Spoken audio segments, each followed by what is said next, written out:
Having Faith Through the Flames here. I hope you're having a wonderful Thursday, but because it's Thursday, you know what that means. It's Thursday, it's Thursday, it's Thursday, it's Thursday, it's Thursday. That's right, everybody. It is Thursday. It is a beautiful day. There is a tiny nip in the air, but I happen to be up early today, so I get to feel it, whereas it's going to probably be warmer later in the day. Go ahead and pull out your handy dandy Bibles and turn to 1 Corinthians 9:19 through 23.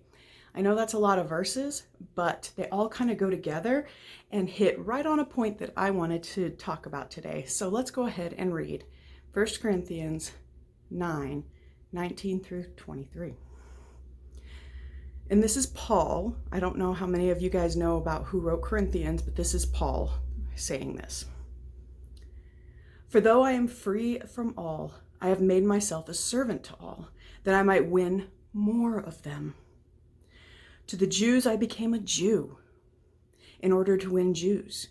To those under the law, I became as one under the law, though not being myself under the law, that I might win those under the law. To those outside of the law, I became one outside of the law, not being outside of the law of God, but under the law of Christ, that I might win those outside of the law. To the weak, I became weak, that I might win the weak.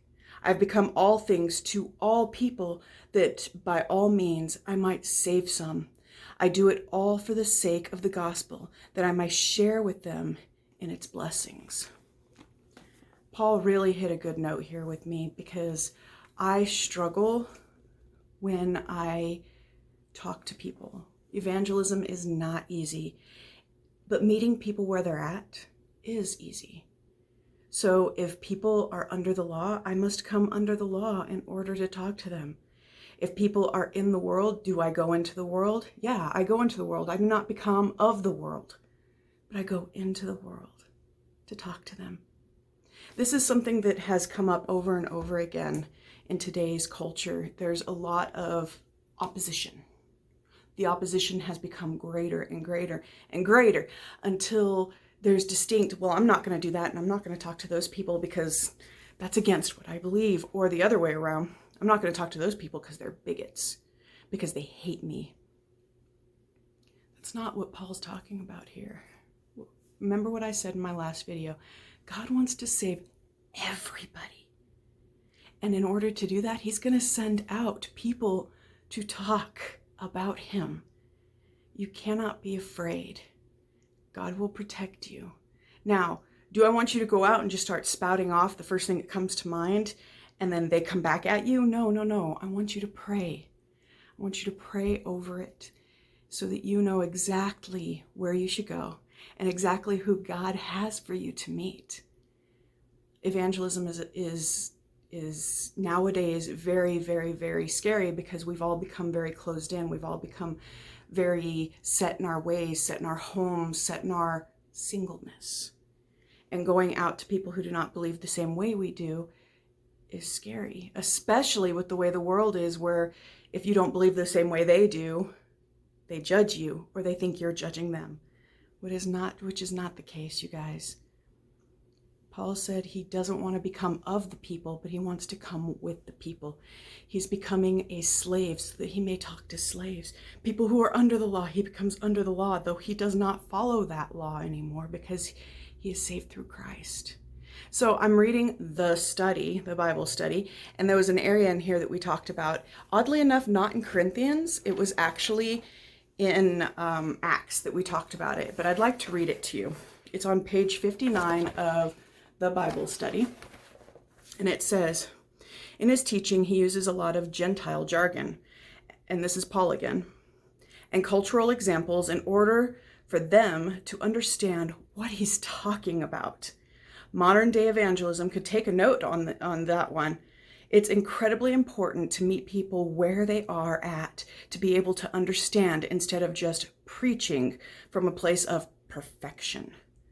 We are all in this thing called life together.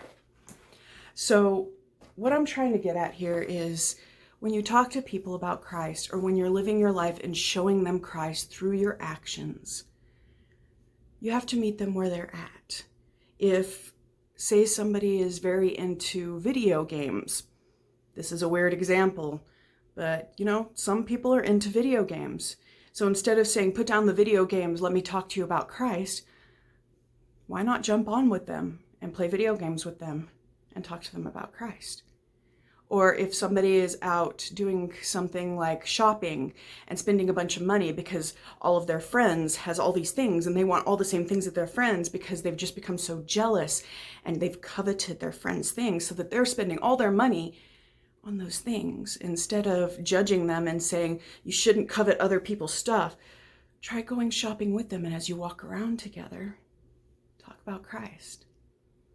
There's a lot of ways that you can meet people where they're at. I know that a lot of churches have changed a lot. We've got mega churches, we've got teeny tiny churches, we've got a lot of churches to meet a lot of people's needs.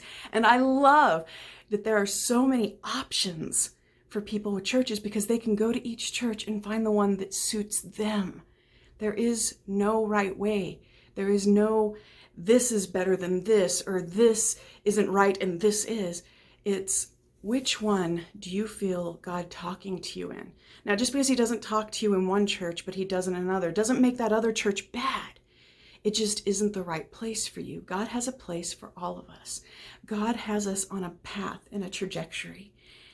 And in order to follow that, we have to find where we feel him, where he is within us. This is a really difficult lesson to learn because I struggle with the way that I have preconceived notions. I know that in my past, it was fire and brimstone and be healed, and it just kept coming at you. It's very in your face. That's the way I grew up.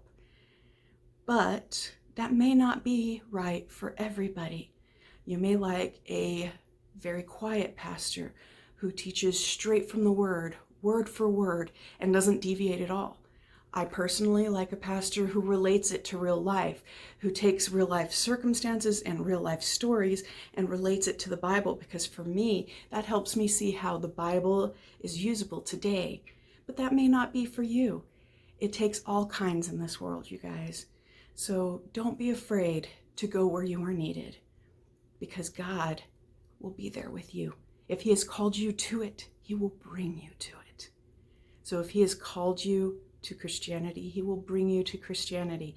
If he has called you to talk to people about him, he will bring that to you. You just have to be open to it. Don't be afraid. All right, you guys, I love you so very much. I hope this helped you out today. If you have any questions, I would love to talk to you. Go ahead and write them down in the comments below. I post normally on Tuesdays and Thursdays. If you guys want a specific Bible verse talked about or researched, I would be happy to do that. So until next Tuesday, bye.